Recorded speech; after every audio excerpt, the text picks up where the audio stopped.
So the most important thing to attract a healthy, masculine, loving man is to learn how to let go of control, open up your heart, and be truly vulnerable.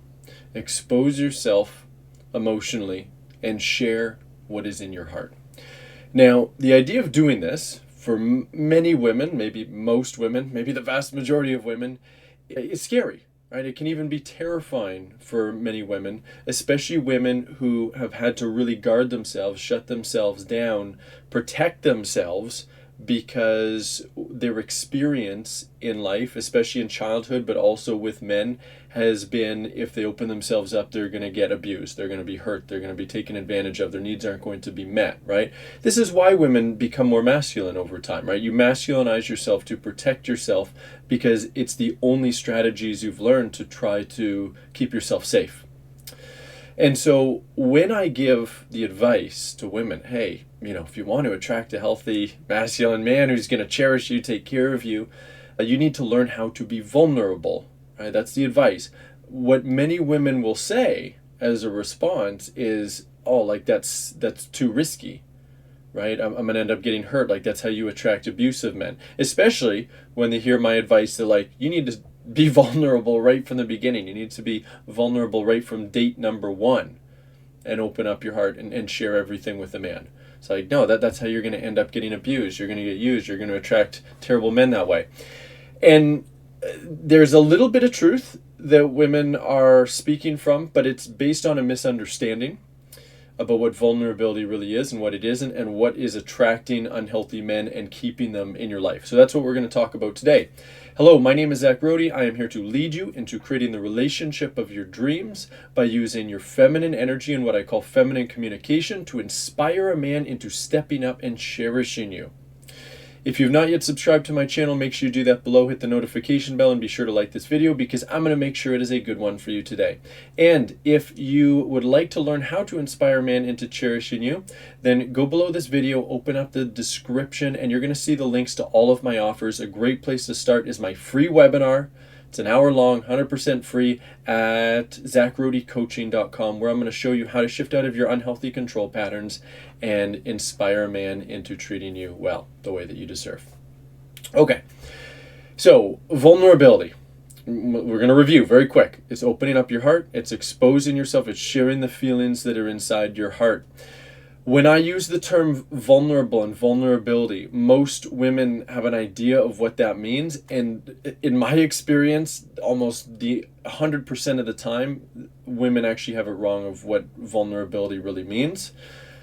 You're sharing your feelings and you're doing it without any guards, right? Without any judgments, without putting the feelings onto a man in any way, burdening him energetically. So for example, just really straightforward and simple, saying like, oh, may I have help? I'm feeling some anxiety in my body right now, right? That's an act of vulnerability. What are you doing? You're exposing yourself in that moment. You're sharing the feelings. That's really important to do when a man is doing something that is bringing up this anxiety or this sadness or this anger or shame or whatever it is that you are feeling in your body. Okay? If you don't share, if you're not vulnerable, what you're going to be doing is you're actually dishonoring your heart because you're hiding yourself. You're stuck in a control pattern trying to manage his perception of you, right? Because you don't want to be a burden, you don't want to be abandoned, whatever the reason is. You don't want him to be angry at you for having feelings, for feeling feelings. But this is vulnerability. Vulnerability is not, or at least it's not my main focus, starting on a first date and sharing like all of your deepest problems that you have in your life and breaking down into tears and everything. Sure, that can be vulnerable, but I'm not necessarily talking about doing all of that, especially right away with a man on a first date. I'm talking about just sharing the feelings that are present for you in your body, especially in relation to the man that you're with, right? The things that he is bringing up in you, both good and bad. However, being vulnerable, right? It's vulnerable because you're exposing yourself. You're opening yourself up to being hurt because it's like you're taking all the guards away from your heart and you're just showing yourself. And so there's nothing in the way of him hurting you, right? Like, theoretically anyway. There's a different type of vulnerability, right? If we're talking about definitions, And when we're talking about abusive men, right? Takers, men who use women, men who abuse women, men who take advantage of women financially, emotionally, sexually, whatever. Those kind of unhealthy men will gravitate to vulnerable women, but not vulnerable in the sense that I am talking about, right? Not in the sense of like women who are able to open up their heart and share their feelings. The types of women that they will hone in on are women who make themselves vulnerable. I'm using the word, but in a totally different way, because they're not in their self-worth. They lack feminine self-worth. So here's the thing. When a woman lacks feminine self-worth, she's going to typically not share her feelings, and she's going to tend to stay quiet about whatever she's feeling. She might not even be in touch with her feelings, and she's going to comply with what the man wants her to do, and she's going to continue to expose herself to a man's bad behaviors, continue to do things for a man even when it doesn't feel good, even when she's dishonoring her heart. And she may be gaslighting herself, making excuses for the man because she doesn't want to lose him, because she doesn't want to be abandoned by him, because he's giving her some kind of validation or sort of safety, but not really, right? And often it's a recreation of her relationship with her father or her mother in a different kind of way. And she's vulnerable because she doesn't have the self-worth to keep her safe. Because if a woman is in her self-worth, what's she going to do?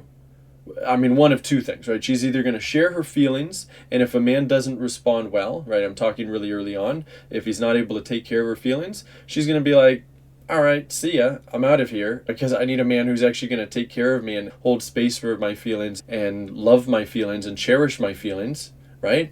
Or she might just not even say anything and just get out of there, because she's not going to subject herself to a man who is not a good guy, right? Who's abusive, who's really critical, who's angry, who's not safe emotionally and otherwise. She's just not going to tolerate that because she knows that she deserves better. She knows that she will find better, and she's not getting validated by a man like that, so she's just going to leave, right? It's only women who lack that self-worth who are going to stick around. And so women who lack that self-worth, they are vulnerable in the sense that they're going to get hurt by those men, because they don't have their self-worth to keep them safe. It's the self-worth that keeps them safe, because they know that they have the choice to leave, and it's not a difficult choice. It's only when it's a really difficult choice for a woman to leave unhealthy men, that's when she's going to be taken advantage of, right? And guess what?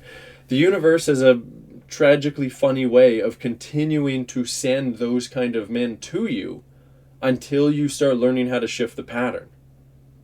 Right? Until you're no longer willing to tolerate that kind of man. So here's the thing. We're talking about two different types of vulnerable, what vulnerable means, right? One is a way where it's like you're going to end up getting hurt. The kind of vulnerable I'm talking about is exposing yourself to be able to inspire a man into taking care of you. And that's actually going to do a couple things. One, it's going to attract and inspire the kind of men that really are healthy and want to take care of you. And it's going to either repel the kind of men that won't be able to take care of you, including abusive men, or it will expose them as for who they are, right? And not necessarily right away, but the more that your intuition comes online, you're just going to be able to sense it. You're going to feel the difference in a man when you share your feelings, truly vulnerable, you open yourself up. The difference between a man who is safe and is like, he actually cares, even if the feelings are about him, even if you're feeling anxious or angry or whatever because of him, and he's holding space for those feelings, and he's shifting his behavior, and he's trying to understand you because he wants to be a better man for you. He doesn't want to hurt you. He doesn't want to make you uncomfortable in some way. Whereas typically a man who is abusive, he's either going to quite obviously respond poorly, or it will be really subtle. And almost imperceptible at first, but the more that you hone your intuition, the more you'll be like, something's off. Something is off here. This is not the way that it's supposed to feel. And you're going to get more of those little intuition red flags the more that you're willing to be vulnerable and share your feelings. Isn't that awesome? So it's like it's your vulnerability that's exposing the bad kind of men that are going to end up hurting you, so that you don't end up wasting your time. Because if you don't share your feelings, if you don't choose to be vulnerable and open up your heart with every man that you date to find out what kind of man that you're dealing with, then you're going to end up in a relationship with a man 6 months later where you haven't shared your feelings, you've been dishonoring yourself a lot, you've been complying, and then you find out like, oh my God, like this is not healthy, this is really toxic, and I'm now in love with the guy, maybe, and it's so much more difficult to get away emotionally and maybe even physically, like if it's a really abusive man where, there's threats involved and all of that stuff. So vulnerability is like an antidote in many ways, and it's a preventative to prevent these situations, and also, like I said, to expose men who are actually problematic. There's no reason not to be vulnerable right from the beginning with a man other than your fear of doing it, right? If you've been conditioned to be afraid of it. But it's only going to help you because it's only going to push away or expose the wrong kind of men and attract and inspire the right kind of men. That's a pretty awesome win-win, right? Of course, you need to learn how to truly be vulnerable. Like that's the other thing. It's like, hopefully at this point, it's like, oh, if this was one of your resistances to being vulnerable, where it's like, oh, I'm going to end up getting hurt, I'm going to attract abusive men, narcissists, whatever. No, that's not going to happen. Not if you're in your self-worth, not if you're continuing to choose to communicate and also have the willingness to walk away from less than you deserve. It's not going to happen. So, and if your intuition is at least somewhat online so that you can pick up on some of the red flags or a lot of the red flags. So the other piece to being vulnerable, though, it's about moving through the fear, and then you need to actually know how to be vulnerable. It's a really difficult thing for most women because women haven't been taught. So you have blind spots around your communication, and you might think that you're being vulnerable because it feels really scary for you to share something. And I'm just talking as a generalization. You associate something that's really scary and kind of feels exposing to being vulnerable, which isn't necessarily the case. I'm going to give you an example. So let's say you're talking to a man on a date and you say something and he kind of, like, you perceive that he dismisses you in some way, that he's not really taking you seriously, right? And you feel some sadness in your body. And you say, oh, when you said that, I felt really dismissed, or I feel really dismissed when you say that. And it's really hard for you. It's really scary to say that, and you're afraid of being rejected, you're afraid of being hurt and whatever. And in your mind, you're like, yeah, I'm being really vulnerable because I opened myself up and I'm moving through this fear. The problem is that's not actually vulnerable. It was scary, right? Absolutely, that's scary to do. But when you say something like I felt or I feel dismissed, what you're actually doing is you're judging the man, because dismissed isn't a feeling. Women use so many words to describe their feelings that are not really feelings. Another one is unsafe. Unsafe is not a feeling. Anxious is a feeling. Unsafe is not a feeling. Sad is a feeling. Dismissed is not a feeling. Okay? And I can literally list off dozens of these pseudo feelings that are not feelings. So you share something like that, it's a judgment. A man is typically not going to respond well to that because his masculine instinct is wired to resist being judged, to resist being penetrated. You're going to feel his reactivity, you're going to feel his irritation, and then you're going to think, oh, this man isn't safe, maybe he's abusive, maybe he's like way too wounded, either there's something wrong with him in some kind of way. And granted, a really, really healthy together man is going to be able to stay emotionally centered and not leak out that irritation on you, right? But we're talking about a really high level of man, which most women are not able to attract that kind of man. The more that you do this work, the more likely that you'll be able to attract that kind of man, right? But for where most women are at, going through my videos, it's just not where you're at right now. So, you try communicating your best. You get some kind of reactivity or not the perfect kind of reaction. Or, to be fair, if he's a people pleaser kind of guy, you might not feel that irritation, but he's, giving to you from the wrong energy, right? He's trying to please. He's not actually dominant. He's not actually truly devoted. He's weak. A simp kind of man, a people pleaser. But let's say that women tend not to be too attracted to those men for long. So we'll talk about the man who experiences some level of irritation. In your mind, you're like, man, I was being vulnerable. And whenever I try being vulnerable with a man, it doesn't work out. So it's not safe to be vulnerable. So I need to guard myself. I need to protect myself. But the problem is not that being vulnerable is unsafe. The problem is that you're not being vulnerable, but you think you are. And this is what I see constantly, right? Like, I have worked with hundreds of clients, right? And, many other women who are not my clients, but I have gone through some of my material and started learning about what feminine communication is. And almost universally, women think that judgments, certain judgments, if they put an I feel statement on it, are feelings when they're not feelings at all. And so they believe that vulnerability is something that it's not. And then they end up getting bad reactions, and then they believe that either there's something deeply wrong with them or that there's something deeply wrong with men. And neither of which are true, right? It's not that men are the problem. They're reflecting you and how you're showing up. It's not that you are intrinsically a problem, like you're broken or something, or that your feelings are disgusting or horrible or like a huge burden. It's just that you don't know how to actually express your feelings in a truly vulnerable way. Once you learn how to do that, once you truly learn how to communicate your feelings, everything starts to change. You start to get really good reactions from men. Men start stepping up for you. They want to take care of you. If you're in a relationship, you start to see a completely different side of your man, where he becomes protective, devotional, provisional. It's like he steps into that caretaking role. It's like, I'm here to cherish you now.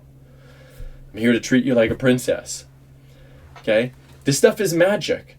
If you would like help learning how to truly be vulnerable, truly open up your heart, use what I call feminine communication to shift out of your unhealthy control patterns, including shifting out of your communication that's not truly vulnerable, that's actually subtly masculine, that's subtly pushing men away, I would love to help you. This is what I help women do. If what you have learned in this video or my other videos, it's really resonating for you, and you can start to feel like, man, I would really love support with this. I want support to implement these shifts. I really want my dream relationship, and I want it as soon as possible. I want to become the most feminine woman that I can be. Then go below this video, open up the description. You're going to see the links to all of my offers.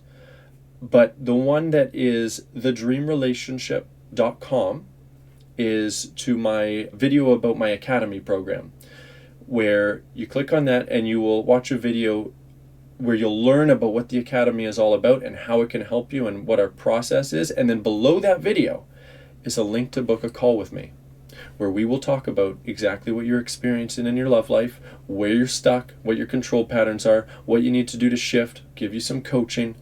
And then if I believe, and if you believe at that point that the Academy is feeling right for you and you'd like to hear more about it, we'll talk all about it. You can ask me any questions you have about it, and then you can make a decision as far as whether you'd like to work with us. I'm looking forward to hearing from you. That's it for this video.